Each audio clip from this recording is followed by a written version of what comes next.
자, 오늘 기준의 시장의 흐름이 뭐 예를 들어서 뭐 매번 이제 시황을 최근 들어서 뭐 신들렸는지 지난주 목요일에 아무 내용도 없는 그 시장의 흐름 속에서 아무 내용이 없었잖아요. 목요일 날 사실은 물론 이제 반등 이후에 이제 목요일 날 살짝의 음봉이 있었지만은 그렇다고 해서 음 목요일 기준에 제가 목요일이 양봉 나올 때구나.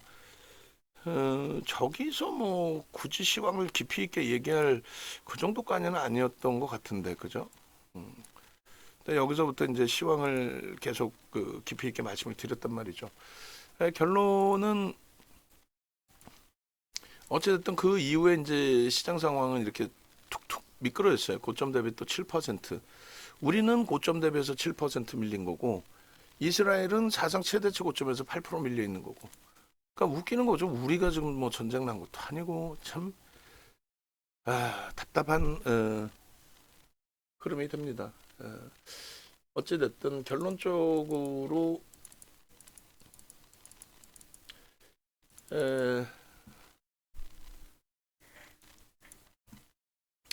요 기준에서 오늘 같은 경우에는 장 막판에 또 이렇게 쭉 하고 미끄러졌거든요. 그러니까 니케이 지수가 사실 오늘 1%의 조정이에요. 그러니까 장중에 약보까지 올라왔다가 강보까지인지 모르겠는데 약보까지, 강보까지도 올라왔었네요. 시초가가 그랬었구나. 시초가의 흐름이었고 여기 이제 분봉은 안 나오는데 일단 니케이 쪽이 오늘 최저점으로 마감됐어요. 1.32% 마감. 고점 대비 7% 똑같은 그 7%의 하락이 고점 대비. 근데 이제 올해 들어서의 랠리로 보면은 니케이는 올해 16%가 올라와 있는 상태고. 그러니까 올해 들어서 30% 가까이 올라왔다가 30% 가까이 올라왔다가 7% 정도 미끄러져 내려온 그런 반면에 국내 증시의 경우는 갯불 지난해 연말 종가 대비해서 그러니까 왜냐하면 1월 달에 말도 안 되게 또 저점이 있었으니까 연말 종가의 기준이면 뭐 대략적으로 요 정도 범위에서부터 뭐야 올해 전년 대비해서 아유 나 참 헛웃음이 나오네. 아유 그러니까 이런 내용을 뭐 저도 뭐 우리 쪽 포트폴리오가 뭐 그나마도 좀 시장 대비해서 월등히 긍정적이다 보니 야 안 따져봐서 그러는데 전년도 종가 대비해서 전년 종가 대비해서 시장이 무너져 있다? 이건 난 그렇게 몰랐네. 저는 몰랐어요, 사실. 그래도 우리가 맨날 얘기하는 삼성전자, 하이닉스 악을 쓰잖아요. 그 친구들 감안했을 때는 그 친구들이 초강세니까 지금 2655포인트가 지난해 12월 종가거든요. 거기보다도 깨져 있네. 야, 할 말이 없네. 응? 할 말이 없어. 지난해 종가 대비해서 일본 니케이 지수 볼까요? 지난해 종가 대비해서 일본 니케이뿐만 아니라 모든 국가가 다 그럴걸요. 지금 대만도 마찬가지예요. 12월 종가 대비해서 이렇게 올라와 있는 거예요. 지금. 아이고 메타방도 접속해 계시니까 보여드릴게요. 아니 이게 그러니까 이런 상황에 이런 상황에 자꾸 옆에서들 엄한 소리하고 엉뚱한 소리하고 그러니까 그 차이의 기준이 뭐냐면 자 니케이 같은 경우에 16%인가요? 지금 전년도 대비해서 여전히 16%. 우리나라는 지금 전년 종가 대비해서 마이너스 50포인트. 마이너스 50포인트도 아니네. 70포인트네. 어? 그 마이너스 70포인트 내려오는 건 좋은데 왜 내려왔냐 이거지. 그거를 왜 글로벌 시장 연동 하나도 안 되는 내용을 가지고 우리나라만 영향을 받는 것처럼 이야기를 하냐 이거예요. 2655에서 지금 2584니까 정확히 70포인트 내려왔네. 예? 근데 니케이는 밀린 게 없죠. 그럼 하나씩 보자는 거예요. 다우지수가 올해 지난해 말 종가 대비해서 내려온 게 있는지 한번 봅시다. 다우지수도 지난해 말 종가 대비해서는 그 깔짝깔짝한 고수준이네. 예? 37,700 정도? 그래도 100포인트 0.3이라도 올라와 있는 거고. 그 다음에 S&P 500 지수는요. S&P 500 지수는 지난해 말 종가 대비해서 거의 월등히 올라와 있지. 10%까지는 안 되더라도. 무슨 얘기냐면 다우지수는 시가총액 방식의 30개 종목의 시가총액 방식이 아닌 주가 평균 방식의 기준으로 설정이 돼 있는 거고, 주가 평균 방식으로. 그리고 우리는 시가총액 방식으로 이제 기준을 잡잖아요. 그러니까 다우지수는 그냥 의미를 가지고 있는 업종 대표주에 대해서 의미만 가지고 있는 벤치마킹 효과 정도의 기준. 그러니까 실질적인 지수는 S&P 500 지수, 그러니까 500개 우량주의 지수 주가를 묶어놓은 S&P 500 지수를 본단 말이죠. S&P 500 지수 보니 얼마요? 300포인트 정도니까 대략 6%대 강세인 거지. 그잖아요. 6%대 강세가 형성되어져 있다라는 거예요. 6%대 강세. 6%대. 나스닥은요. 나스닥 같은 경우에 지난해 종가 대비해서 뭐 월등하죠. 올해도 IT 쪽의 빅테크 쪽의 움직임 15,000포인트 수준에서부터 종가가 15,011이니까 딱 15,000원이네. 15,000. 865니까 얼마? 6%? 6일은 6, 6, 5, 30, 5%대, 6% 가까이. 우리나라만 전년 대비 마이너스인 거야. 제가 볼 때는. 유럽은요. 유럽도 뭐 폭등이네, 폭등. 전년 말 종가 대비해서 폭등. 뭐 어디를 갖다 붙여서 글로벌 증시 갖다 놓고 미국의 금리를 인하 안 해서 그런 말 같지도 않는 주장이 어딨어.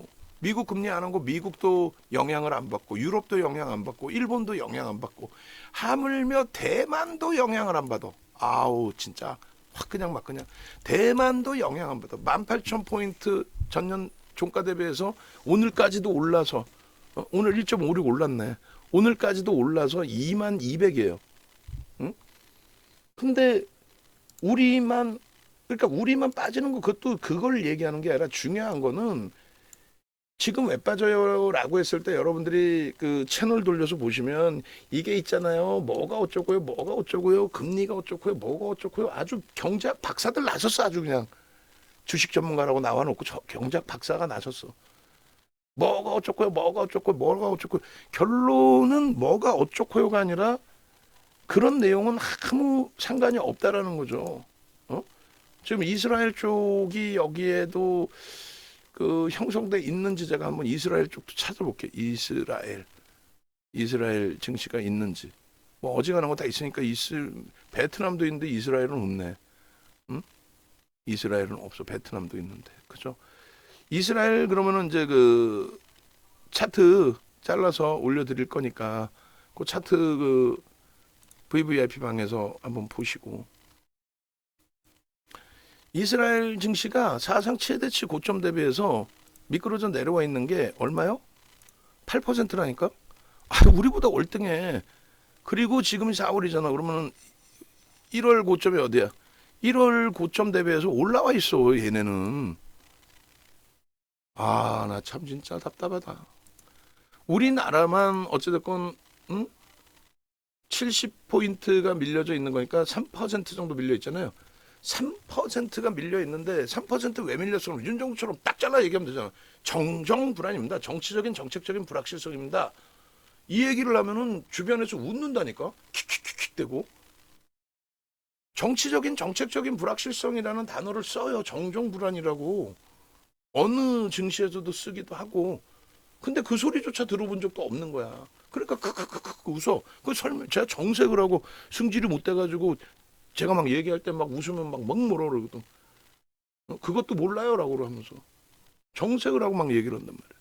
그 정정불안의 기준에 우리나라의 기준만 뭐 정치적인 얘기를 하려는 게 아니에요. 뭐 정책적으로 좀 금융정책도 불확실성이 있어서 그러는 거예요. 이번 정부 들어서만 이격이 발생돼 있다니까요. 디커플링은 아니에요. 뭐 글로벌 증시가 강한데 뭐 우리나라만 뭐 뭐 올해 들어서만 따지면은 디커플링이라고 할 수는 있겠지. 다 플러스인데 우리는 마이너스니까. 근데 이제 그런 개념이 아니라 전체 추이 추세를 논했을 때는 디커플링까지는 아니거든. 어? 같이 움직여요. 같이 움직이는데 상승률이 나오기 위해서는 자, 그 PBR 관련해서 얘기를 다시 한번 할게요. 왜 자동차 쪽에 설명을 하다 보면 제가 거품을 무냐면은 이거예요. 저 PBR주라는 거는 자산 가치가 굉장히 뛰어난 업체를 얘기하는 겁니다. 실적이고 나발이고 다 필요 없는 거야. 실적은 막말로 한국전력 실적 적자여도 다 필요 없는데, 어? 실적은 한국전력 적자여도 다 필요 없어. 근데 자산 가치가 상상을 초월하다는 거지. 10,000원인데 지금 청산하면 10,000원을 받아. 근데 지금 주가가 2,400원에 거래가 됐어요. 제격이 0.18배인가 0.24배인가 그거 헷갈려. 지금 한국전력 봅시다. 그러니까 정부가 정책을 피려면 총선을 앞두고 시장을 방어하기 위한 정부가 총선을 앞두고 시장을 견인해서 야 보여주기 위한 정책이라면 뭐 정부는 그런 게 아니라 진짜로 시장을 위해서라고 하지만 그럼 시장을 위해서라면 시장 지수를 견인할 수 있는 정책을 펴야 될 거 아닙니까? 지금 한국전력은 올해 들어서 흑자 전환인데요. 정책이 바뀌어서 전기 요금 올려줘서 그거 하나야. 물론 원전을 쓰게 되면은 원가 비용도 절감이 돼서 수익률이 더 극대화되겠죠. 근데 어찌됐건 이 엄청난 흑자 규모 조단이 아니 조단이 저게 개인들한테 세금 조단위를 뜯어내는 걸까? 아니야. 기업 전기요금 올린 효과란 말이에요. 사실상은 그거를 쉬쉬하는 거지. 국민들이 알면 그럴 거 아니야. 야 우리 거는 덜 내게 해주고 기업들한테 왕창 뜯어. 얘네들이 우리한테 해준 게 뭐 있다고 이럴 거 아니야. 그러니까 그냥 공공연하게 그 얘기는 안 하죠. 근데 한국전력의 대부분의 전기는 누가 기업이지 무슨. 그러면 이쪽에 한국전력의 밴드라고 해서 이렇게 나와요. 보시면 이게 뭐냐면은 적자니까 이제 뭐 아예 없는 거고 왼쪽 PER은 오른쪽 보시면은 PBR의 기준에서 이런 식으로 나오는 거예요. 이런 식으로. 지금 파란 색깔 선이 0.15잖아요. 그럼 제 기억이 맞다면 0.18이네. 0.18까지 내려왔었네. PBR이. 이해돼요? 10,000원짜리 18,000원에 거래됐다는 거예요. 예를 들어 10만 원짜리 청산하면 10만 원짜리가 청산하면 10만 원짜리 종목이 청산하면 10만 원을 돌려받아 한국전력 자산 가치가. 근데 그 부분을 현재 주가가 청산하는 게 아니기 때문에 움직이는데 적자 투성이다 보니까 그냥 적자잖아 계속. 이번에 정책 바꿔서 흑자고 그러다 보니까 주가가 바닥을 기어요. 그래서 이게 18,000원까지인가 내려왔을 거 16,000원? 오케이. 그 기준에 이제 우리가 밴드라는 걸 봐서 그래서 매번 제가 포스코 홀딩스는요 지주사이기도 하고 철강사라고 해도 그들의 흐름에 있어서의 적정 PBR은 철강 업체들의 기준은 아무리 PBR을 높게 잡아줘도 0.4배에서 0.6배 정도에 움직이는 게 일반적입니다. 그 얘기를 한 거고 지금 한국전력의 PBR이 0. 예를 들어서 3,9배가 안 되잖아요. 0. 몇 배? 33배? 0.33배니까 1배가 안 되니까 저평가라는 거 아니야. 그러니까 저 PBR주 야 이 녀석들아 저 PBR주 빨리 주가 올려라. 아니 무슨 근거로 주가를 올리냐는 거야. 주가 조작하란 얘기야? 아니면 회사에 돈 있는 걸 가지고 주식을 다 사란 얘기야? 포스코홀딩스는 외국인이 27%를 때려 팔았는데 그걸 그러면 회사가 그냥 R&D 비용이나 이런 비용 안 쓰고 그걸 다 외국인 파는 거 위로 다 쏘아 올려가지고 막 다 때려 사라는 얘기야? 그건 정신이 나간 거지. 무슨 정책을 그렇게 펼쳐요. 금융당국에서. 제가 볼 땐 그렇게 옆에서 이 수발하는 분들 그게 잘못된 거야. 응? 그러니까 한국전력이 지금 0.33배면 저평가니까 얘를 끌어올려야 된다. 아니라는 거죠. 얘를 왜 끌어올려야 되는데 인위적으로. 실적이 개선됐으니까 자연적으로 외국인과 기관이 들어올 수 있게끔 해주는 거고 그리고 너무 뭐 시장에서 소외가 돼서 그러니까 공매도 같은 거 금지하지 말란 말이야. 왜 쓸데없이 금지를 해가지고 그 얘기하면 또 길고 그런 정책 때문에 외국인들의 적극성이 좀 결여됐다라고 한다면 주주환원 정책을 펼칠 때도 명분을 줘야 되거든요. 그냥 배당 많이 해. 아니 배당 많이 했어. 그럼 나중에 또 문제가 된다니까요. 야 배당 왜 대주주한테 돈 남겨가지고 이거 R&D 비용도 쓰고 뭐 좋은데 써야 되는데 왜 그거를 니들 대주주한테 기억 안 나요? 은행주들 미국의 은행주들 은행도 일반 법인이잖아. 수익을 목적으로 하죠. 리먼 브라더스 터진 게 뭐예요? 서브프라임 모기지론 때 서브프라임 그게 서브프라임이 뭐냐고. 모기지론의 주택담보대출에 프라임이 80% 1금융권 RTA가 2금융권 쉽게 생각하시라고 표현을 해드리는 거예요. RTA가 10% 그 다음 서브프라임이 3금융 기준에 화나니까 흥분하지 케빈 선생님. 이 짧게 끝내려고 하는데 길어질 수도 있겠는데 그러면 3금융권의 기준 그러니까 3금융권이 아니라 3등급의 기준의 서브프라임 그 신용이 조금 안 좋으신 분들께 1억짜리 집을 500만 원에 살 수 있게끔 9,500만 원을 대출해주는 그 레버리지를 준 거란 말이에요. 그러니까 거품이 엄청 났을 거 아니야. 대신에 얘네들은 이자 비용 어마어마하게 먹었을 거 아니야. 9,500 대출해줬으니까 500분이 없는 사람한테. 그러니까 결론은 그 수익을 낸 걸 가지고 지들끼리 막 그냥 배당하고 지들끼리 막 보너스 주고 난리를 쳤어. 그거 문제 된다니까 나중에. 야 유보금 입는 걸로 야 주저하는 정책 막무가내로 해. 이러면 될 수가 없어요.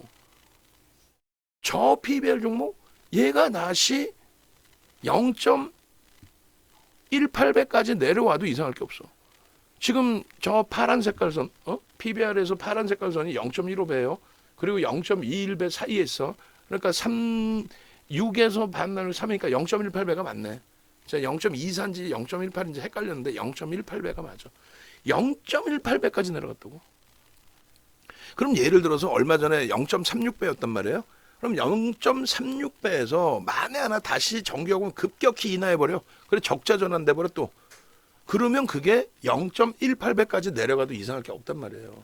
근데 그거를 적자인 회사 내가 때려 팔겠다는데 그냥 그거를 막 인위적으로 주가를 들어 올려갖고 견인하라는 얘기야? 조작하라는 얘기야? 그것뿐이 안 돼요. 기아의 경우는 이미 자사주 매입을 한다라는 걸 결정해 놨는데 저 PBR 밸류 프로그램하고 겹쳐진 거야. 그랬더니 무슨 시장에서 기아가 무슨 뭐 저 PBR 같은 소리 하고 앉아 있어. 기아 그러면은 PBR이 주가가 올라가고 1배를 넘겼었단 말이야. 지금 0.98이고. 그럼 얘는 그 지금 고평가야? 얘는 고평가하고 더 이상 저 PBR 종목이 아닌 거야? 그런 말 같지도 않은 정책이 나오다 보니까 자꾸 정정불안을 표현하는 거예요. 이해되세요? 글로벌 시장은 멀쩡하게 지금 이 고금리 시대에 고금리라는 건 뭐예요? 엄청나게 경기가 좋다는 거예요.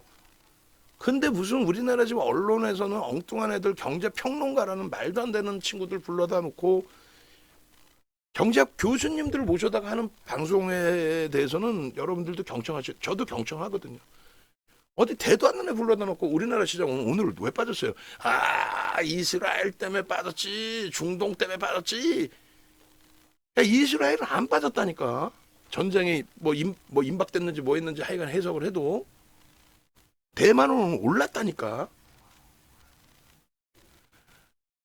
원화가 1,400원이잖아. 약세니까 그렇지. 아니 달러 인덱스에 대해서 전체적인 흐름이라니까요. 그건 작년 10월 말에도 교육해드린 내용이에요. VVIP 방에 들어가시면은 카톡방에 다 올려놨어요. PDF 파일도 올려놨어요. 메타방은 지금 화면을 못 보여드리니까 답답해 하실까봐 그러는 거예요. 자, 메뉴에 보시면은 뭐예요? 민주당에 제가 올려놓게. 메타방에 또 접속하신 분들이 계시니까 그래도. 아니, 어처구니가 없어서. 미국의 정책에 따라서 완전히 달라져요. 그럼 정책이 어떤 기준에 따라서 달라지냐면 지금 공화당 정부였으면 공화당 정부였으면 어떻게 돼? 야, 이란 일로 와봐. 이 녀석들이 한번 붙어? 붙자니까 걱정 안 해. 일로 와봐. 한번 붙자고. 우리나라 니들이 뭐 우리나라 미국까지 뭐 미사일 날릴 거야? 테러했다가 니네 가만 안 둬 그냥. 공화당은 그래요. 왜냐면은 공식적으로 정치자금 후원을 누구한테 받아요? 방산 그리고 전통 에너지 공식적인 정치자금을 받죠. 민주당도 받아요. 사실은 받지만 민주당은 많이 받는 쪽이 신재생 에너지 쪽에서 받는 거예요. 그러다 보니까 민주당만 들어오면은 그냥 탄소세부터 해가지고 그냥 환경 관련된 세금 막 때려 그냥 부어버리는 거고, 그리고 신재생 에너지 쪽에 랠리가 테마가 형성되는 거고, 이번에는 전기차 뜬금없이 전기차 그래가지고 LG엔솔 초대박이 난 거지. 92년부터 배터리 사업 영위를 했는데 단 한 번도 연간 단위 흑자를 못 내다가 바이든 대통령의 정책 하나 때문에 완전한 흑자 전환. 그래서 LG 화학이 6개월, 7개월 동안에 200% 이상, 250% 폭등이 나와버리고 LG 화학이, 그리고 연 단위로 따졌을 때 105만 원까지 올라가면서 300% 이상 배터리 3사가, 그게 2차 전지 랠리인 거예요. 에코프로 금양의 랠리는 그건 랠리가 아니야. 그냥 단순 테마에 지들끼리 뭔가 작업을 친 거지. 응? 결론은 민주당 정부이기 때문에 2015년도를 기억하셔야 돼요. 오바마 대통령의 이란과의 핵 타결, 미국, 이란, 그리고 영국, 프랑스, 독일, 중국, 러시아까지 7개 국가가 핵 타결을 했다고. 2015년도에 중국, 러시아까지 포함해서, 이란도 포함해서. 근데 그거 트럼프 대통령 들어서자마자 핵 파기, 이것들이 뭔 장난쳐? 핵 파기. 그러면 지금의 기준에 이스라엘 사태가 만약에 공화당 정부였다면, 트럼프 정부였다면, 야, 한번 맞짱 떠야. 왜? 쌈딱이라서? 말 같지도 않은 소리 하고 있어. 쌈딱이라서 뭐 전쟁을 하나? 아버지 부시, 아들 부시가 정신이 이상하신 분들이야? 존경받는 분들 아니에요, 미국 내에서도. 그분들이 왜? 주변 국가에서는 부시 하면은 뭐 인상 안 좋잖아요.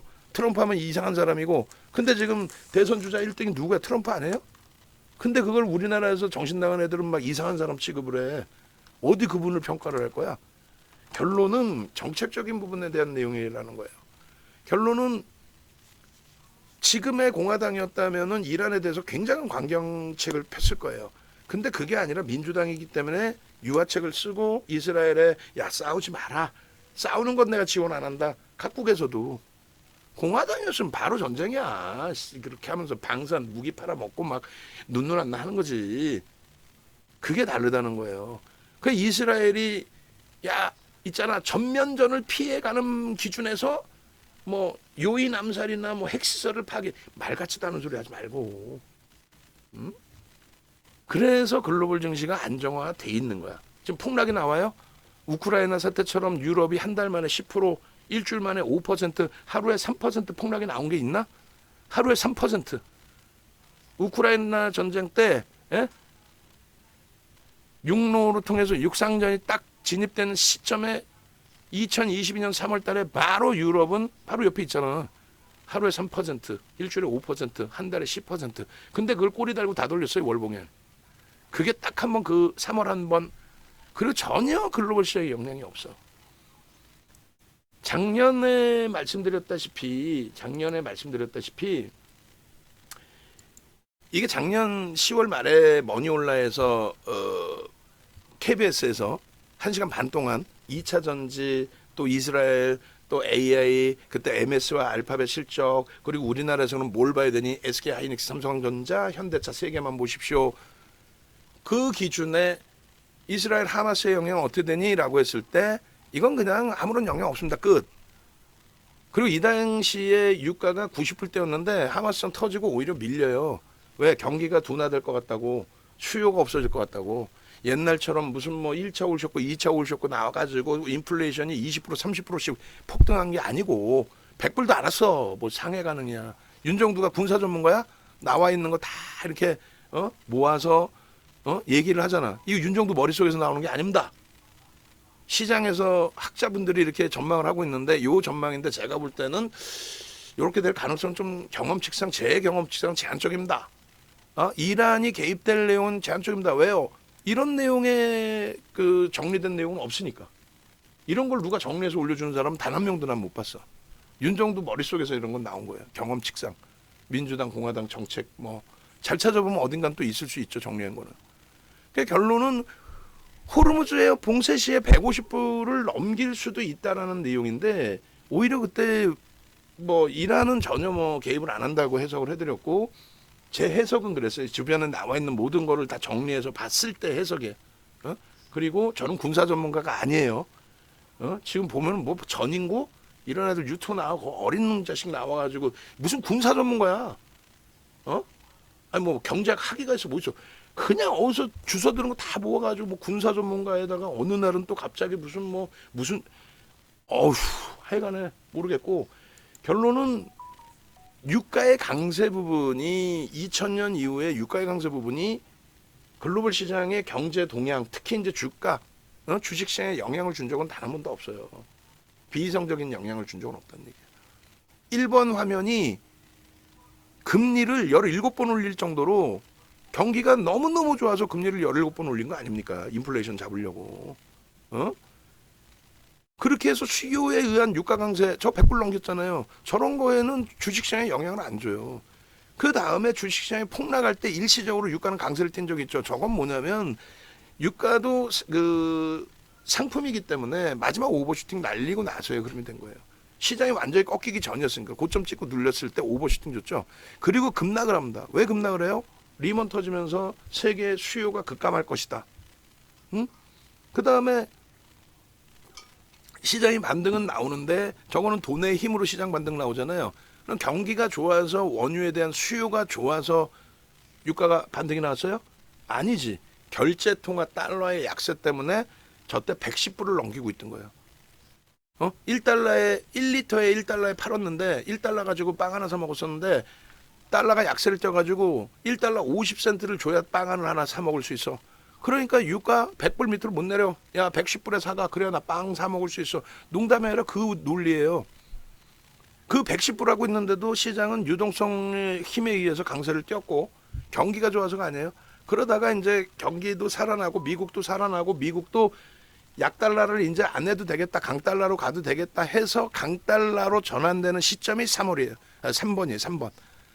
달러가 강세인데 기축통화, 결제통화가 강세인데 유가가 수요가 없는데 위에 있을 일이 없죠. 그러니까 달러 가치가 강세를 띄니까 야 1달러에 이제 1리터 팔아도 돼. 빵 하나 사 먹을 수 있어. 그게 자연스러운 유가의 하락이야. 저렇게 유가 폭락하니까 또 난리가 난 거야. 시장 폭락한다. 뭔 폭락을 해. 멀쩡하지. 그 다음 4번이 마찬가지입니다. 2015년 12월부터 2016년 2018년 12월까지 금리 올려 안 올려? 금리 인상 시기예요. 4번이. 금리를 인상할 정도로 경기가 좋아서 수요가 증가했기 때문에 유가도 강세. 유가가 강세를 띄어도 전혀 문제없는 랠리. 그리고 5번이 뭐예요? 금리 인하, 코로나19, 금리 제로금리로 회귀, 일시적인 폭락. 그리고 다시 유동성 공급하죠. 재난지원금. 그 폭등. 그리고 지금의 위치, 지금의 유가 90불도 안 돼. 뭔 소리들 하고 있어. 유가 때문에 시장에 못 가? 금 가격 때문에 시장에 못 갑니까? 지금의 유가가 100불? 저 줄이 100불이에요. 저 줄이. 됐어요? 그 다음 환율 봅시다. 빨리빨리. 시간 없어. 우리 밥 먹으러 가야 돼.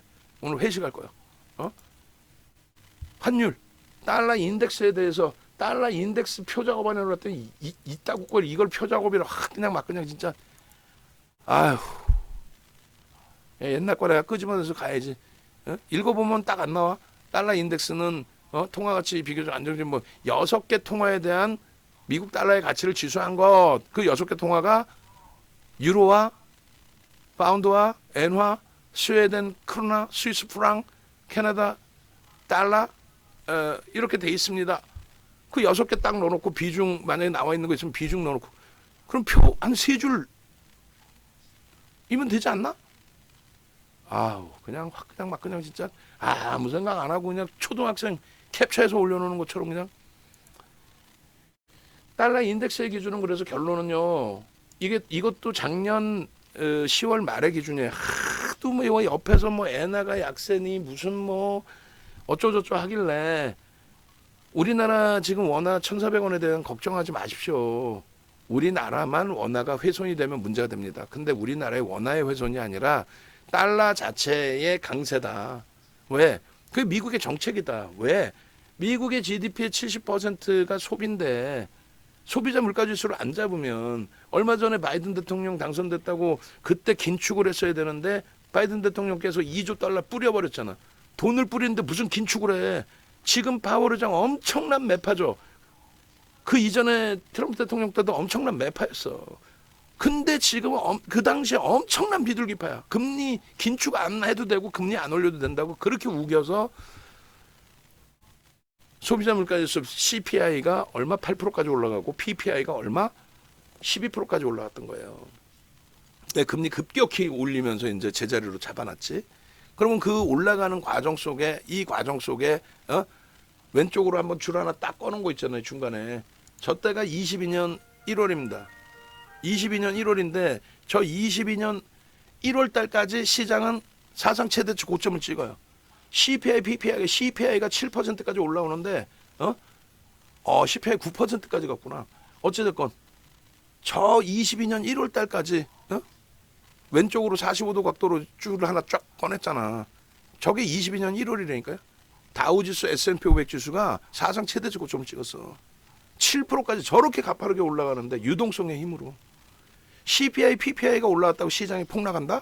말 같지도 않은 소리지. 금리 내린 거는 저기서부터 내려서 금리 올린 거는요.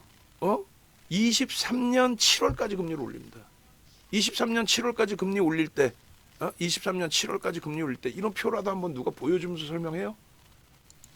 23년 7월까지 금리 올릴 때 그리고 나서 지금 사상 최대치 금리 2000년 이후에 최고점의 금리 사상 최대치가 아니라 2000년 이후에 사상 최대치 금리 바로 직전에 2006년 6월 29일 날 5.25가 마지막 금리 인하한 거는요 9월 18일 2007년 1년 3개월 마지막 금리 저 올린 거 대비해서 1년 3개월이면 올해 얼마? 10월 11월입니다. 그때까지는 예를 들어서 과거랑 똑같다면 그때까지는 금리 인하할 일이 별로 없겠다. 그때까지는 경기가 계속 좋아야 된다. 그때까지는 계속 경기가 좋아야 우리나라도 3,600, 4,000 가고 그래야 그냥 눈눈 한나 춤추고 엉덩이 둥실둥실하고 거기서 금리를 내리는 순간 도망쳐 나오면 되겠다. 그걸 계산하고 있는 거예요. 고금리 시대의 시장은 폭등 랠리가 나오는 거예요. 금리를 올릴 만큼 경기가 좋아졌다라는 거예요. 그리고 그 고금리 속에서 유지를 하고 있을 때 추가적인 저 동그라미 왼쪽 동그라미 그게 금리 2006년 6월 마지막 금리 올리고 2007년 9월까지의 추가적인 랠리를 표시해 놓은 거예요. 금리를 내리는 시점 야 모기지론이 저 문제되게 생겼다 야 서프라임이 이거 큰일 났네. 그게 2007년 초예요. 드디어 금리를 내려버린 게 그것 때문에 문제가 돼서 내린 게 2007년 9월입니다. 10월에 딱 고점 찍고 밀리기 시작하더니 2008년도 1분기에 리먼? 아니야. 5위가 베어스턴스야. 미국의 IB 5위가 베어스턴스. 망해요. 4위가 리먼이야. 걔도 망해요. 3위가 메릴린치야. 걔도 망했는데 걔는 파산이 아니라 걔는 뱅크 오브 아메리카가 인수해가죠. 그 다음에 골드만삭스하고 그 다음이 JP 모건 스탠리란 말이야. 예? 금리 내리는 순간 죽는 거야. 금리 올리는 게 다 박스 빨간색 박스고 이번에만 올릴 자리에서 안 올려서 가파르게 올린 거죠. 맨 첫 번째 왼쪽 박스는 17번 올린 거야. 단계별로 25bp씩. 그래서 결론은 맨 오른쪽 화면이 가파르게 올린 이후에 중간에 한번 이제 일시적으로 과도한 랠리가 있었기 때문에 과도한 랠리에 대한 조정이었던 거지. 그죠? 22년 1월 달까지 CPI가 7%까지 올라갔다고. 근데도 랠리가 지금 4% 이하로 떨어져 있어. CPI 예상치보다 조금 더 나왔다고 무슨 뭐 시장이 왜 조정을 받아? 그러니까 뭔 내용을 알고 시장에 대해서 얘기하면 되는데 이런 거 아무런 내용이 아닌데 맨날 저런 표 하나도 안 보여주면서 막 엉뚱한 소리하고 환율 마무리 지어드리면 환율의 기준에 우리나라가 원화가 약세면 수출주 보면 되지. 하다못해 하나 에어로스페이스까지도 원화 약세 수혜주라고 아주 근데 그 약세가 우리나라가 문제가 돼서 우리나라 화폐가 쓰레기가 된 거냐고 아니잖아. 미국의 입장에선 저 CPI, PPI를 잡기 위해서 그러면 중국하고 미국이 싸우는 것 같아 맨날? 웃기는 소리 하고 있어. 미국은 달러를 찍어서 먹고 사는 게 아니라 채권을 찍어서 먹고 사는 거예요. 맨날 근데 달러 찍어서 먹고 산다고 표현하죠. 채권 찍어서 먹고 살아. 그 채권 누가 사줘? 중국이 사주지. 그 채권 누가 사줘? 일본이 사주지. 그 채권 누가 사줘? 사우디가 사주지. 그 채권 누가 사줘? 한국이 사지. 그 채권 누가 사줘? 대만이 사지. 그 채권 누가 사줘? 스위스가 사지. 다 보면 미국 우산 밑에 있는 애들이 사는 거예요. 응? 근데 이 미국 나쁜 것들은 환율 관찰 대상 환율 관찰 대상국 해가지고 우리나라도 넣어버리잖아. 어? 환율 관찰 대상국으로 지들 마음대로 깡패 막 아우 그냥 확 그냥 막 그냥 그런 상태에 CPI, PPI가 고공행진을 하는데 약달러로 수입 물가를 비싸게 사오면은 잡히겠어요 물가가? 그러니까 초강달러의 기조를 형성을 시킨 겁니다. 그러다 보니까 유로, 영국 파운드, 우리나라 원화 이런 쪽이 다 평가 절하가 20에서 30 정도 나온 거고 지금 엔화는 평가 절하 50까지 나와 있어요. 저건 작년 거고. 그리고 그 평가 절하라는 거는 달러 대비 절하인 거지 우리나라 원화 대비 엔화가 그렇게 약세가 아니에요. 근데 무슨 엔화 약세라는 표현을 내. 2016년이랑 비슷해요. 엔화 약세 때문에 일본 뭐 여행 많이 간다. 그것도 일리는 있지만 아니라니까. 2016년 대비 우리나라 인건비가 뛰어서 그래요. 인건비가 물가가 원체 뛰었어. 물가 원체 뛰어가지고 인건비가 원체 올라가니까 지금 주변에 짬뽕값 막 진짜 농담해라 10,000원씩 하지 않나요? 우리 동네 10,000원 받더라고. 삼선 짬뽕 말고 우리 옆집에 그 거의 독점으로 하는 중국집이 있는데 커 비싸 요리집처럼 해놨어. 그래서 그런지 10,000원인 것 같은데 하여간에 25% 오른 거 아니에요. 근데 10,000원이면은 옛날에는 뭐 예를 들어서 2016년도에 예를 들어서 5,000원이라고 칩시다. 5,000원 넘었나? 2016년도에 2016년도에 5,000원이라고 치면은 지금 10,000원이야. 근데 일본은 2016년도에 어지간한 거 좀 괜찮다 수타라면 다 라면 수타잖아요. 걔는 이제 뭐죠 인스턴트가 아니라 일단은 뭐 면이 그러면 그때도 뭐 싸게 먹으면 6,700엔 비싸게 먹으면 7,800엔 더 비싼 거 뭐 1,000엔짜리도 있겠지만은 근데 지금도 똑같아. 그러니까 이제 여기서 1시간 그 인건비 받아서 여행 가는 젊은 친구들 입장에서는 싸게 느껴지는 거죠. 아니 싸. 아니, 막말로. 응? 상류층으로 가면 엄청 비싸지만 방도 좋은 거 쓰려면 1박에 무슨 100만 원 이상. 서울 콘네드 같은 경우는 4,50만 원이면 자요. 좀 싸게 자면 할인할 때 20만 원대는 없고 요즘에는 30만 원, 40만 원대까지면 자. 일본 콘네드는 최하가 100만 원이야. 비싸게 자려면 그래요. 뭐 콘네드만 있나 그 이상의 호텔들도 많지. 불가리는 더 비싸. 엔화의 약세 부분, 원화의 약세 부분, 파운드화의 약세 부분, 그건 인덱스, 달러 인덱스의 강세, 미국의 정책에 의한 부분이지 우리나라의 원화의 문제가 아니기 때문에 그렇게 심각할 정도의 문제로 받아들일 필요는 없다. 그리고 이제 원화의 약세 때문에 대한항공 같은 경우 어떻게 할 거야? 외화 부채가 많은데 이자 내야 되잖아요. 달러로 내야 되니까. 근데 그러니까 유료 할증료도 받고 뭐 그밖에 비행기 요금도 뭐 좀 뭐 올리는 거고. 그리고 그렇게 해서 대한항공이 못 움직일 것 같으면 수출주 보면 돼요. 결론은 이 시황을 얘기한 거는 여러분들이 이걸 한 번씩만 아시고 계시면 금리, 유가, 환율 세 가지 한 번씩만 알고 계시면 CPI 한 번씩만 알고 계시면 옆에서 누가 귀에다 대고 시장 박살날 거예요. 조심하세요. 필요가 없는 거지. 시장이 박살나거나 말거나 무슨 필요가 있어. 응? 우리 포트폴리오 아까 안 보셨어요? 하이닉스를 가지고 있음으로써 삼성전자를 가지고 있음으로써 현대차를 갖고 있음으로써 올해 시장은 우리나라만 유일하게 글로벌 시장 뭐 OECD 국가 중에서 아마도 그럴걸 우리나라만 빠졌을 것 같은데 전년 대비 이런 말 같지도 않은 아니 우리가 전쟁 났어요? 우리가 문제가 있어? 또 따진다 또 원화가 약세 여태까지 얘기했는데 전년 종가 대비해서 한번 봅시다. 삼성전자는 어떻게 돼 있지? 전년 종가 대비해서 삼성전자는 딱 그 자리네. 그래도 시장 대비해서는 안 밀린 거지. 그나마. 종가가 78,500원, 오늘 78,900원, 400원 그래도 플러스잖아. 시장은 3% 마이너스고. 하이닉스는요. 엄마. 하이닉스 우리 주력 45%, 작년에 55%까지 채웠던 하이닉스 45% 아니에요. 종가가 12월 종가가 141,500원. 지금 17만 8,700원 얼마 올랐어? 3만 7,200원?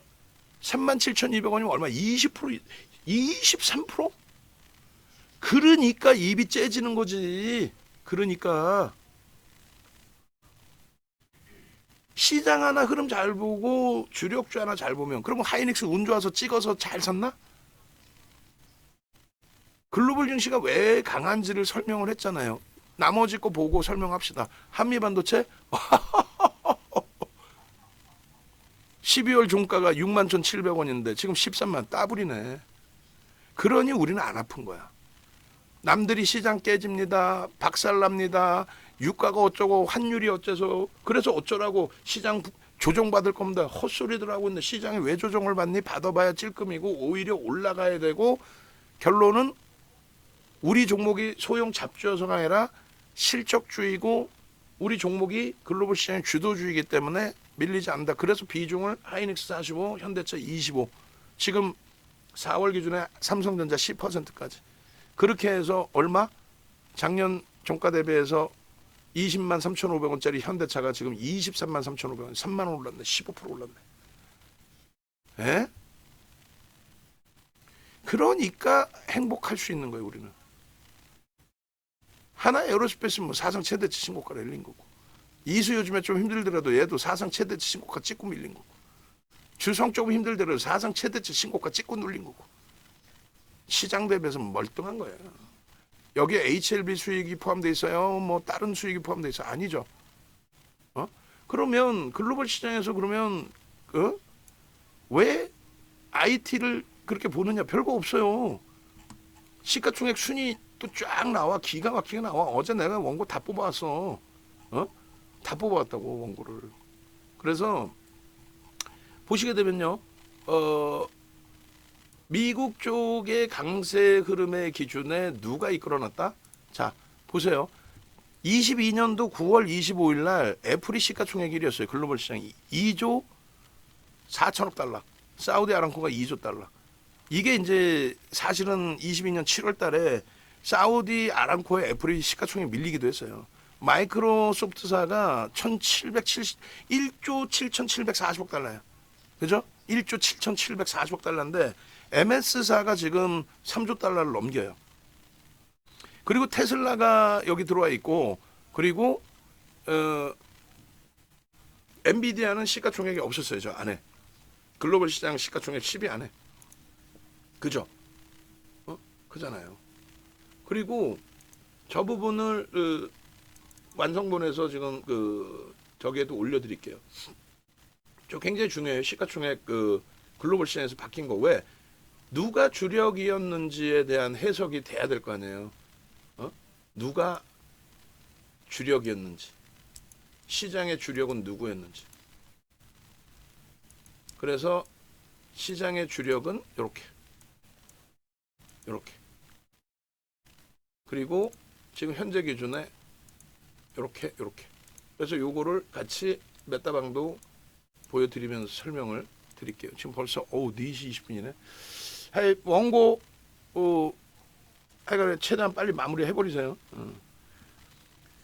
자, 지금 올려드린 거 보여드리면은 이제 메타방도.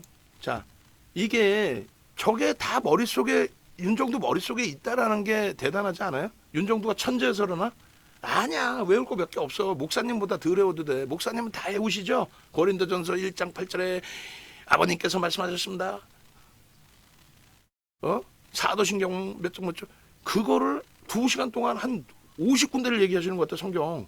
우리 옛날 교회 목사님께서.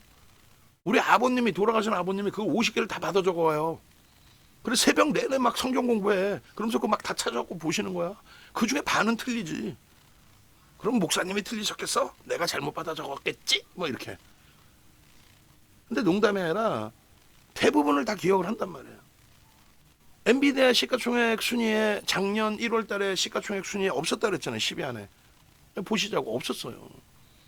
테슬라가 제 기억에는 1조 달러를 못 넘겼던 것 같은데 잘 기억이 안 나. 왜냐면 이제 22년 11월 달에 테슬라가 정점을 찍고 내려와요. 70% 밀려갖고 내려오는데 어찌됐건 22년 9월 달까지 테슬라는 시가총액 글로벌 시장의 6위, 미국 시장 5위였어요. 사우디 아람코 빼면. 그리고 그 다음 범위 보시면 이제 1월입니다. 23년 작년 1월이에요. 테슬라도 없고 엔비디아도 없어. 다 박살난 거야. 그리고 애플 여전히 1위야. 근데 2조 달러가 이탈됐었죠. 그 이후에는요. 자, 1월 3일 이후에 1월 26일 날 엔비디아가 먼저 딱 튀어나옵니다. 엔비디아가 튀어나오면서 글로벌 시장 시가총액 8위. 그리고 TSMC도 있고, 그리고 글로벌 시장 시가총액 순위 저것도 찾을 수 있으면 저것도 표 하나만 해줘. 저렇게 똑같이 안 해도 되고, 지금 미국 그 시가총액 순위 10개 한 것처럼. 그러면은 한 종목 정도 더 들어갈 거야. 한 종목이나 두 종목, TSMC. 그러면 이제 뭐 되니까. 결론은 테슬라가 미국 시가총액 순위에 1월 26일 날 들어옵니다. 아까도 말씀드렸죠. 포스코 퓨처엠에 대해서 1월 26일 날 농담해라. 5% 비중에서 20%로 때려 샀다고. 응? 1월 26일 기준에 테슬라 미국 시장의 시가총액 순위로 하니까 어때요? 엔비디아가 6위, 테슬라가 10위로 들어와요. 저게 이제 7위까지인가 올라옵니다. 테슬라가 한 7위까지 올라와. 그리고 엔비디아가 저 당시에 4,800억 달러예요. 1조가 안 되고 4,800억 달러인데 그냥 5천억 달러라고 합시다. 5천억 달러에서 어떻게 돼요? 5천억 달러에서 빰 1조 달러가 돼요. 저게 언제? 작년 10월 말입니다. 저게 뭐 KBS 머니 올라 나갔을 때예요. 그리고 5월 달에 얼마였냐면 8천억 달러였어요. 5월 달이 8천억 달러. 1월 달이 지금 5월 달 것도 한번 제가 찾아봐야 되는데 5월 달 거 원고에서 있으면 좀 찾아보면 되는데 일단 하여간에 1월 달에 4,800억 달러에서 1월 달에 저게 5월 달에 8천억 달러가 되고 그다음에 이제 10월 달에 1조 달러를 드디어 넘긴 거고 그리고 저기서 이제 끝난 게 아니라 그다음에 어떻게 됩니까? 지금 2조 2천억, 2조 3천억 달러인가 2조 2천억 달러까지 와서 우리나라 금액으로 환산할 때 3천조 수준까지 올라왔던 거예요. 테슬라는 다시 없어졌죠. 테슬라의 시가총액 1조 달러를 못 넘겼던 것 같습니다라는 이야기를 하는 이유가 테슬라는 아까 말씀드린 것처럼 조 바이든 대통령 미국의 민주당 정부에서 친환경 정책에 일시적으로 보조금 지급 정책 때문에 미국이 전 세계를 압박을 해서 탄소세 내고 그러면서 막 압박을 하니까 보조금 정책 쓰고 지금 전 세계가 미국까지도 전기차 보조금 없어졌죠. 그러면 그 비싼 거를 어떻게 사나? 응? 그런 정책의 일시적인 내용하고 얘네들은 누가 강조를 하는 게 아니라 지금 MS사가 시가총액 1위로 올라온 게 어떤 이유예요? 이게 얼마였어요? 아까 봤을 때 1조 7천억 달러였죠. 거의 더블 올라왔죠. 2년 2개월 만에 순위가 바뀐 거고 언제 바뀌었어요? 24년 1월 11일 날 장중에 애플을 넘기기 시작하고 그리고 나서 안착이 된 거예요. 어떤 거 기반이에요? AI 클라우드 사업 부분. 거기에 오픈 AI라는 게 회사 이름입니다. 그 오픈 AI의 대주주입니다. 그럼으로써 이 시가총액이 형성이 된 거예요. 그리고 구글과 아마존과 메타까지도 야 우리가 AI 사업에 동반적인 성장을 가지고 가지 못하면 우리도 도태된다. 그렇게 해서 지금 알파벳, 메타, 아마존 난리가 나 있죠 지금. AMD하고도 막 협약을 하고 협업을 하고 인텔하고도 하고 막 서로 개발하고 근데 엔비디아의 현재 물건을 안 쓸 수 없어요. 한 방에 바꿀 수가 없어. 그러다 보니까 엔비디아의 독점력은 당분간은 지속될 수밖에 없어. 그게 몇 개월이 아니라는 거지. 최소한 연 단위 이상이라는. 그래서 저 엔비디아의 기준에서 제일 중요한 게 그냥 엔비디아 좋아요. 옆에 가면 그러잖아. 엔비디아 좋아요. 얼마까지가 2천억 불 2천 달러가 뭐 근거가 없잖아 뭔가. 그 근거의 기준이 이거란 말이에요. 실적. 저 실적이 뒷받침이 되는 거니까 모든 시가총액 1위부터 6위까지 애플까지도 온 디바이스 AI까지 그러면 전체 시가총액 지금 뭐 오늘도 기사 내용 보니까 글로벌 시장의 시가총액 최상위 종목군들에 대한 전체 시장의 쏠림 현상 뭐 이런 게 나와 있는데 전부 IT 아닙니까? 어? 성장 업체들, 성장주 뭐 IT를 떠나서라도 응? 결론은 6개 업체의 시가총액이 얼마예요? 그냥 표면적으로만 놓고 따져도 12조 달러야. 그게 전부 AI야. 그러니 산업이 바뀐 정도가 아니라 인류의 어떤 뭐 기준점이 바뀌어 나가는 거죠. 산업 자체 정도 수준이 아니라 그 이상의. 그 결실이 그냥 이슈로 끝날 거냐의 기준에서 그 결실이 주당 순이익이 주당 순이익입니다. 그냥 1달러 9센트 그게 어떤 개념인지 모르시면 안 되고 전망치를 항상 10% 이상 넘겨 나와요. 주당 순이익이 1달러 9센트에서 5달러 16. 1년이 안 된 기간이에요. 5월 달에 실적 발표 나와야 그게 1년입니다. 그 예측이 또 올라갔어요. 또 올라가는 상태고 주가는 저 1달러 나왔을 때 실적이 딱 나왔을 때 급등하기 직전이 우리 돈으로 1,000조 지금 3,000조 실적은 5배 증가했어요. 그래서 엔비디아가 더 갈 수 있다라는 표현을 윤정도 입장에서 하는 거야. 다른 쪽에 어떤 이유에서 더 간다는 얘기를 할지 모르겠지만 애널리스트들의 분석 내용이 대부분 이런 거예요. 실적이 이렇게 개선돼 있으니 이 실적에 맞는 PER이 얼마고 그래서 주가가 어느 정도다. 이렇게 얘기하는 거지 그냥 뭐 끝내줘야 좋아요. 이게 아니란 말이에요. 결론은 이 상태에서 이러한 전망치 부분을 다 드렸잖아요. 주가가 어떻게 간다라는 내용을 440불에서부터도. 결론적으로 이 흐름 속에 제일 중요한 거는 그겁니다. 하이닉스의 삼성전자도 마찬가지예요. 강연에 오신 분들은 삼성전자 깊이 있게 설명을 드렸고 하이닉스의 전망치가 8조였다니까 8조 1,000억 영업이익 전망치가 작년 10월 25일 날 기준에 근데 저게 지금 13조 8천억 오늘 기준으로 얼마인가 한번 볼까요? 오늘 기준으로 하이닉스에 나와봐 얼마니 오늘 기준에 또 컨센서스가 또 나와 있으면 또 상향됐겠지. 아 진짜 미쳤다. 컨센서스 시계열을 한번 좀 바꿔주세요. 그냥 아예 저 방송화면 보고 계시면 지금 컨센서스 시계열에 이렇게 해놨는데 요거를 그냥 뒤로 빼면 되거든. 요거 하나를 업을 해가지고 이거를 매번 바꾸기 힘들면 이걸 바꿔도 되고 13조 8천억이 아니라 지금 얼마예요? 14조야. 맞나? 지금 연간 단위 지금 14조 5천 와 어제까지 13조 8천억 14조 5천억이라고 6조 4천억이 올라간 거야. 6조 4천억이면은 8조 예상치에서 88이 64 80% 올라간 거야. 근데 작년 10월 대비 하이닉스의 주가는요 50% 올라와 있어요.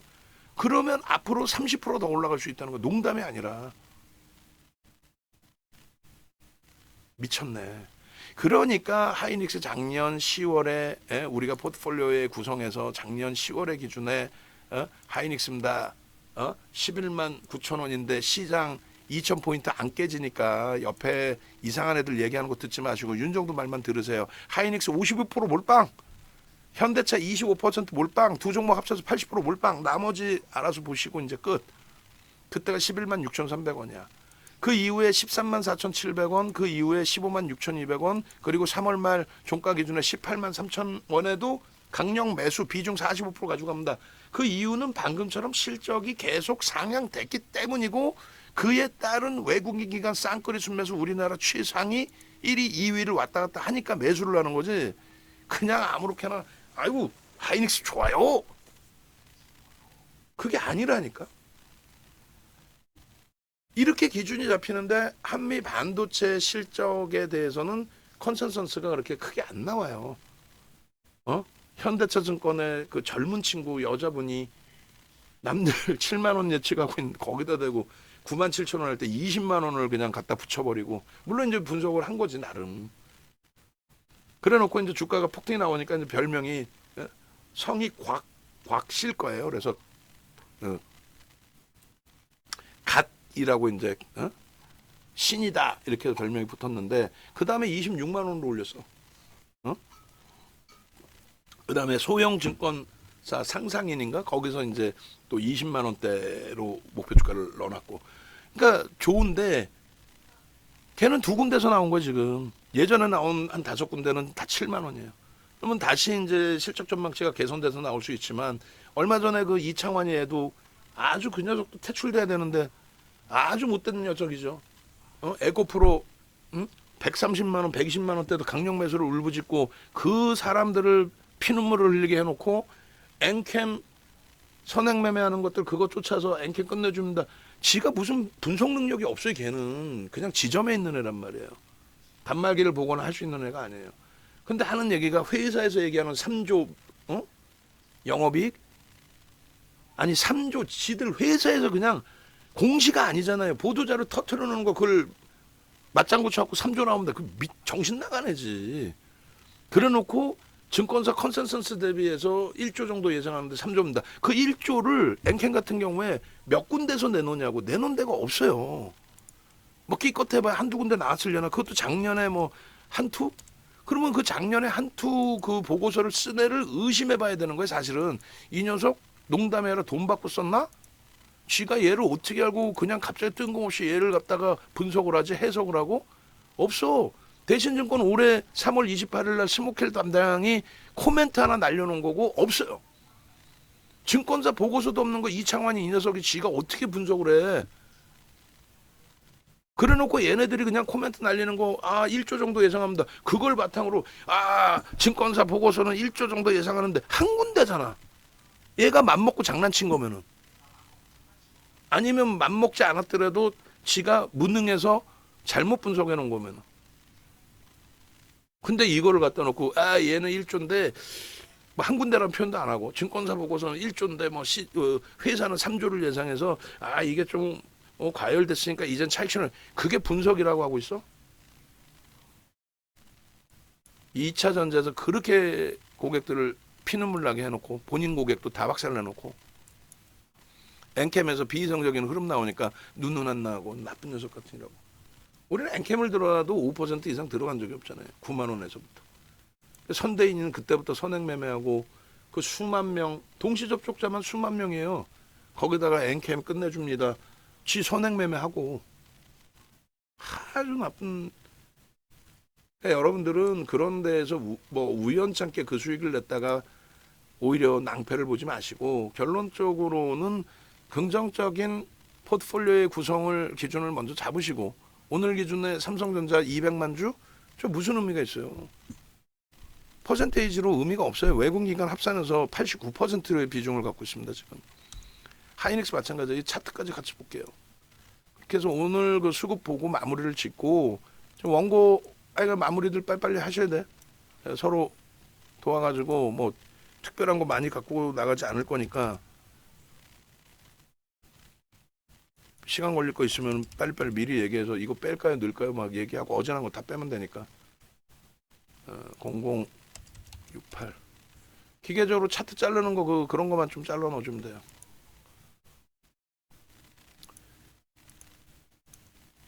자, 그렇게 하시고 삼성전자, 하이닉스, 수급으로 봐야지 누적으로. 오늘 뭐 하이닉스에 대한 순매수로만 놓고 보지 마세요. 어제 같은 날도 외부에서 쪽지들이 와요. 찌라시들이. 뭐 외국인들이 그래도 삼성전자는 어제 샀는데 어제 삼성전자 외국인들은 샀는데 뭐 다른 데는 다 팔았고 역시 삼성전자. 정신들 똑띠 챙기라고 그래. 삼성전자 130만 주가 산 거야? 하루에 1100만 주도 사는데? 그리고 매수와 매도를 다 봐야지. 삼성전자 순매수만 보면 무슨 의미가 있어요? 매도 560만 주, 매수 380만 주 이런 식으로 봐야죠. 그러면서 전체 거래량의 관여도, 기관의 관여도. 하이닉스 그러면 오늘 외국인이 9천 주 사가지고 방어했나? 기관이 8만 주 팔아가지고 강세를 띠다 약세로 전환된 거야? 그렇게 얘기하잖아 다들. 그럼 여러분들만큼은 선구자가 돼야죠. 1등이 돼야죠. 그런 내용이 아니라 그런 내용이 아니라 손바뀜의 수급이 어느 정도 형성됐고 그런 걸 놓고 보셔야 돼요. 그런 걸. 결론적으로 하이닉스, 하이닉스. 전체적인 흐름 자체에 대한 뭐 부담 요인 제한적이다. 한미 반도체가 지금 계속 기관들은 일부 매수를 하는데 어찌됐건 외국인이 팔아요. 불편해요. 다만 외국인이 지금 막 집어 던져요? 밑으로 막 쏟아 부어요? 소형 잡주처럼 막 그렇게 합니까? 그러지 않죠. 좋아서 그러나요? 아니야. 얘는 인덱스 속에서도 들어오고 ETF에서도 들어오고 수급이 나쁘지 않기 때문에 굳이 밑으로 집어던질 일이 제한적인 거예요. 특별한 이슈, 악재가 없는 한. 그래서 조그만 이슈, 긍정적인 이슈가 있으면 얘는 또 한번 슈팅이 나옵니다. 그래서 26만 원도 기술적으로 갈 수는 있다라고 표현하는 거예요. 근데 몰빵해서 26만 원 기다리겠다? 그렇게 해서 50% 수익 내느니 하인 익스의 50% 수익을 목표로 보는 게 더 낫다는 거예요. 실패가 돼도 불편함이 없으니까. 왜? 실적이 있는 업체라서. 현대차 마찬가지. 시가총액이 50조가 깨졌어요. 순이익이 작년에도 12조, 올해도 12조, 내년에는 13조야. 근데 얘를 저 PBR 종목으로 볼 거야? 그러니까 정부가 참, 그 기회 되면 나중에 또 얘기해 드릴게요. 유보금에 대한 내용들. 그다음 기아 마찬가지. 그다음에 LG화학은 이제 5%까지 줄여놨죠. 이거 더 줄일 수 있다라고 분명히 말씀을 드려놨어요. 나중에 돌릴 때 들어가더라도 일단은 두 손, 두 팔, 두 발 다 들었어. KB금융의 경우도 과하게 지금 조정을 받고 있기 때문에 5% 비중 내에서는 유지하고 돌릴 때 대처한다고 그랬죠. 한국전력 마찬가지고. 바닥에서 윗골이 뭐라 그랬어요? 별 2개짜리 바닥 인식 되돌림의 흐름이라고 표현했죠. 바닥에서 윗골이는. 강력 전환 별 2개도 나쁜 거 아니죠. 하나 에어로스페이스 오늘 수급 쌍끌입니다. 오늘 수급 쌍끌이에요. 와우, 대박. 얘기했잖아요. 이게 인적 분할 때의 오버슈팅이란 말이에요. 그리고 나서 다시 밀리니까 인적 분할의 악재라고 기사가 뜨더라고. 야, 이 정신 나간 애들. 그럼 인적 분할 호재야? 아니라니까. 그냥 이슈. 펀더멘탈하고는 바뀌는 게 없어요. 다만 인적 분할에 대해서 긍정적인 해석을 해요. 왜요? 지배구조 개선과 함께 인적 분할을 하면서 지배구조 개선과 함께 클린화가 되는 거죠. 기업에 대한. 매우 좋은 걸로 그런 쪽 면에서는 긍정적으로. 펀더멘탈이 좋아지는 건 아니고 그런 내용들. 거기에 이제 수급이 속된 표현으로 미친 듯이 들어오잖아. 얘 정책주였었죠. 지금도. 응? 2021년 대선 이후에 12월부터 해서 특히 이제 현대로템보다도 이쪽이 더 뭔데? 장거리 미사일에 대한 장거리 미사일 개발을 우리는 미국의 허락을 받아야 할 수 있었단 말이에요. 그게 이제 문재인 전 대통령 정부 때 조율을 해서 우리도 장거리 미사일 개발할 수 있게끔 된 거지. 근데 장거리 미사일 개발합니다 이렇게 됐다가는 문제가 될 수 있으니 표현을 어떻게 해요? 항공 우주 분야에 대한 기술 이전. 로켓포 쏘잖아. 로켓. 그 추진체 기술력이 장거리 미사일에 들어간단 말이지. 응? 이해되세요? 그런 맥락에서 이해를 하시면 됩니다. 그렇게 되고 현대 일렉트릭 오늘 말씀드린 것처럼 기관은 여전히 매도, 외국인은 매수. 그렇다면 내일도 지금까지 나왔던 기관이 매도를 안 할 리가 없어. 내일도 매도할 수 있어. 내일 기준에 외국인이 들어오다가 내일 쉴 수 있어. 그러면 오히려 또 내일 조정이 나올 수도 있어요. 근데 이제 기술적으로 이쪽도 마찬가지의 기준이 일본 기준에 바닥 인식이 잡히는 구간. 그러니까 3거래일 만에 시가총액 9조를 넘긴 종목을 3거래일 만에 25%까지 빼고 가격 반발력을 줬어.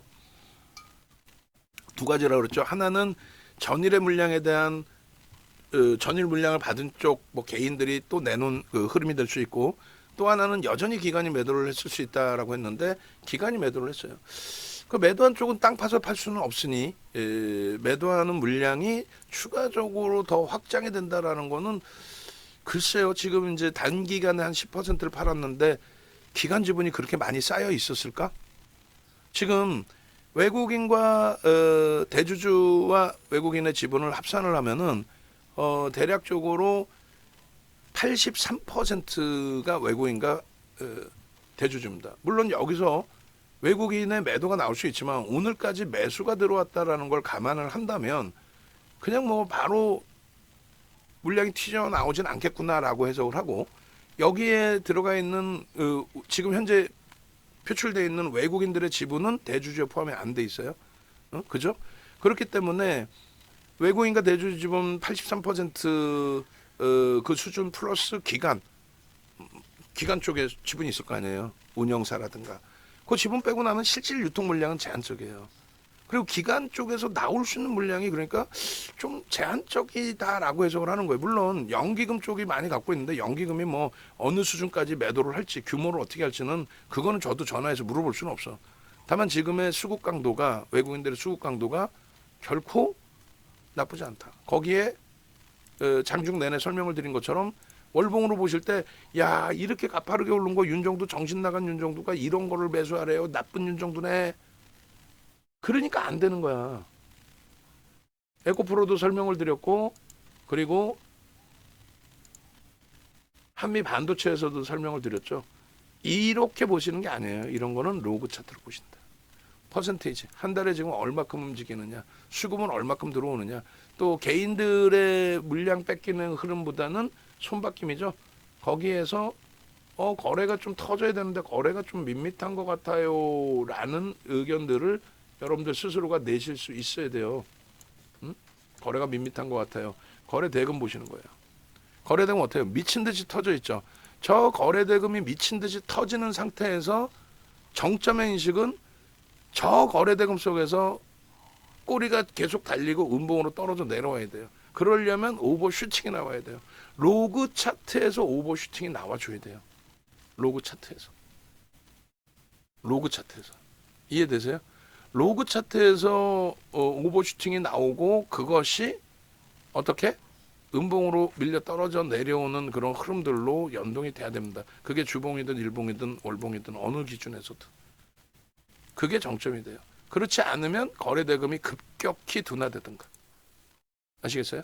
그 흐름을 에코프로에서 한번 찾아보시면 돼요. 에코프로에서 월봉으로 좀 밋밋해 보이는데요. 주봉으로 보시면 완벽하게 정점 인식이 나옵니다.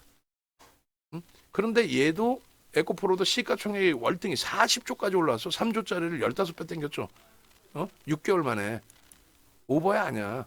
그러다 보니까 인덱스 쪽에서 들어오는 거 시가총액이 많아지면 어떻게 돼? 시가총액이 커지기 때문에 거기에 대한 그 비중에 맞는 인덱스 상품의 매수가 들어오고 그리고 ETF 상품의 비중이 확장이 되고 그렇게 되면서 또 자금이 쏠리고 그런 매수가 들어오다가 그 매수가 이제 고갈되기 시작하면은 가장 비중이 높았던 쪽도 매물이 나오죠. 그런 흐름으로 해석하는 거예요. 이런 기준이 아닌 뭐 예를 들어서 세비캠 무슨 뭐 폐배터리 말 같지도 않은 얘네들 봐봐요. 고점에서 딱 양봉이고 그 다음 음봉 떨어지는 이후에 정점 거래량 터지고 음봉 떨어진 이후에 그냥 곤두박질 그 끝도 없는 곤두박질이 나오죠. 세비캠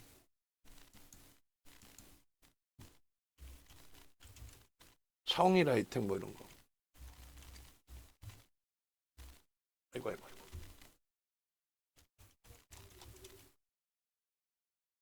아이고.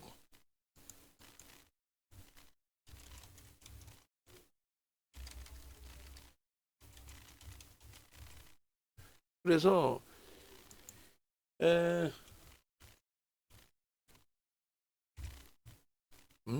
IRA가 세상에 IRA가 호재라고 악을 쓰는 그 박순혁 같은 그 정신 나간 애들 기본도 안 된 그런 친구들 얘기에 속아서 힘겨워하지 마시고 폐배터리를 뜯어서 쓸 정도라면 그건 끝난 거지. 무슨 폐배터리. 아이고. 그러니까 매매를 하더라도 위험 고지를 해드리죠. 이건 아닙니다. 다만 일시적인 변동성 확장에 우리가 들어갈 뿐입니다. 라고. 그래서 결론은 HD 현대 일렉트릭하고 지금 최근 들어서 이제 그 이슈 범위들 불거져 있는 쪽에 이제 같이 묶어서 보면 대표적으로 LS 일렉트릭하고 보시면 이제 누적 수급 범위나 이런 부분이 HD 현대 일렉트릭은 42% 외국인들 42%가 아니라 12% 10월 10일부터 12%의 매집이 진행이 됐고요. LS 일렉트릭은 3월 15일부터 얼마?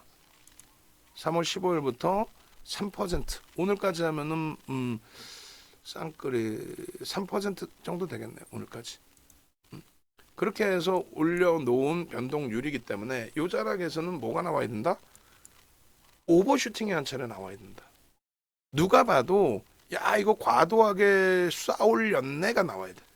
뭐 말도 안 되게 뭐 얘가 상한가가 나온다든가. 농담이 아니라 상한가가 나온다든가 뭐 단기적으로 주간 단위 뭐 더블이 나온다든가 그런 정점 인식이 잡혀야 된다는 거예요. 응? 현대 일렉트릭도 지금 7조 6천억이잖아요. 상한가 막 나오는 거야. 응? 농담이 아니라 나올 수 있어요. 뭐 내일 상한가 나와요. 이 개념은 아니지만. 응? 그래서 결론적으로 이 종목군들의 정점 인식은 지금 자리가 아니다. 그렇게 해석하시고 그다음에 이수베타시스의 매수 매매 평균 단가 37,000원이에요. 누가? 외국인 기관 쌍끌이 얼마? 300만 주 수준. 몇 퍼센트? 4%대. 5%가 채 안 됩니다만 4%대 물량이 37,000원에서 그러니까 프리미엄이 아예 없어요 지금. 얘도 건들면 슝 하고 날아가는 위치. 그리고 지난해부터로 따지면 이수베타시스의 누적 수급이 9%대 매집이 돼 있어요. 그 매수 평균 단가는 이제 34,000원인가요? 결론적으로 우리가 이제 유일하게 이제 갖고 있는 주력주 이외의 종목은 하나에어로스페이스, HD 현대 일렉트릭, 그 다음에 이수페타시스, 주성 엔지니어링까지입니다. 그죠? 우리는 굉장히 이제 가벼워졌어. 아쉽고 안타깝지만 나머지 종목 압축을 했고 그 전에 또 잘 잘라서 움직였고 이제는 내일부터 본격적으로 뭐 TSMC 실적이 내일 나오는데 매우 좋아. 그럼 어떻게 돼? 또 SK 하이닉스 실적 전망치 또 상향되고 또 속된 편으로 미친 듯이 날아가는 거지. 고점 나오는 거지. 왜? TSMC의 실적이 매우 좋다라는 거는 HBM의 수요도 매우 확장돼 있다라는 거죠. 그러면 한미반도체도 슈팅 한번 또 나올 수 있지. 그래서 메타방의 기준에 자꾸 현금을 모색하는 이유가 그런 거예요.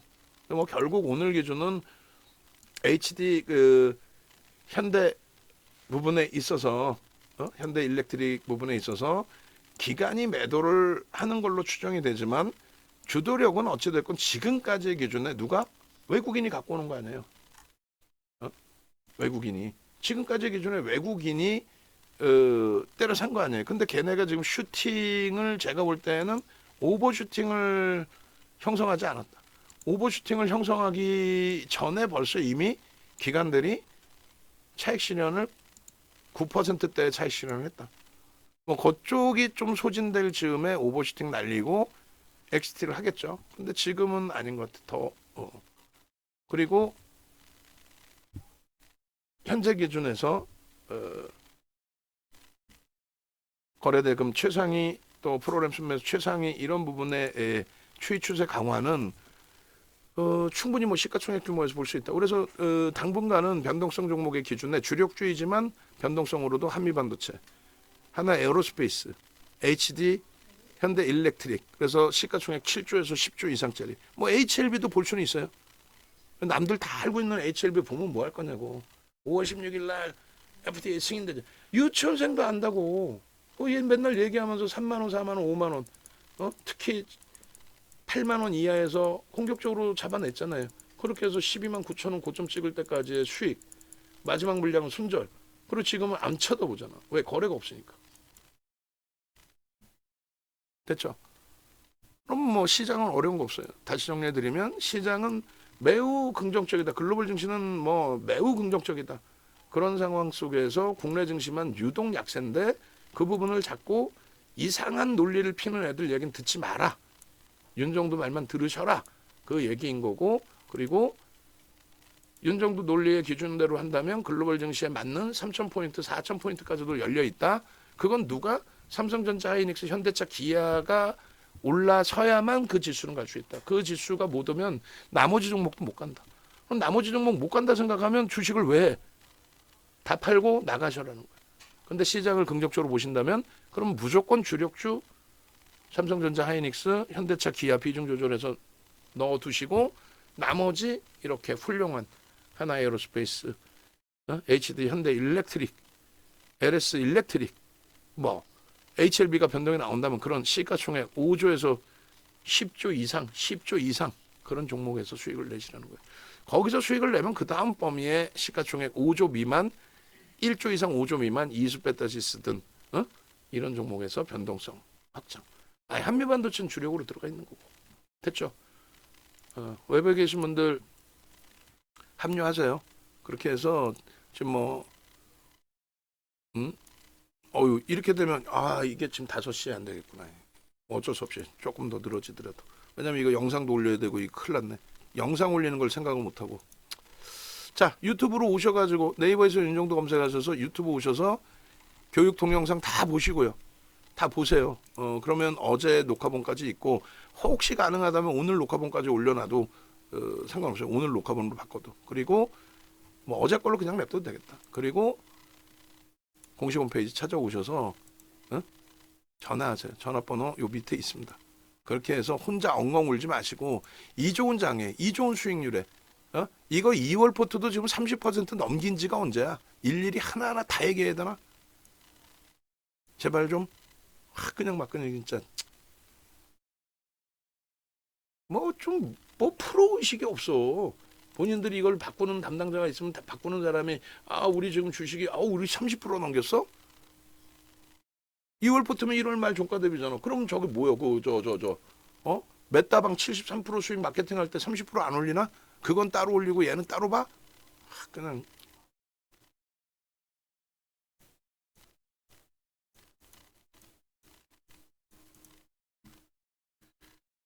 전화 주시고요. 함께 하셔서 좋은 수익 가져가십시오.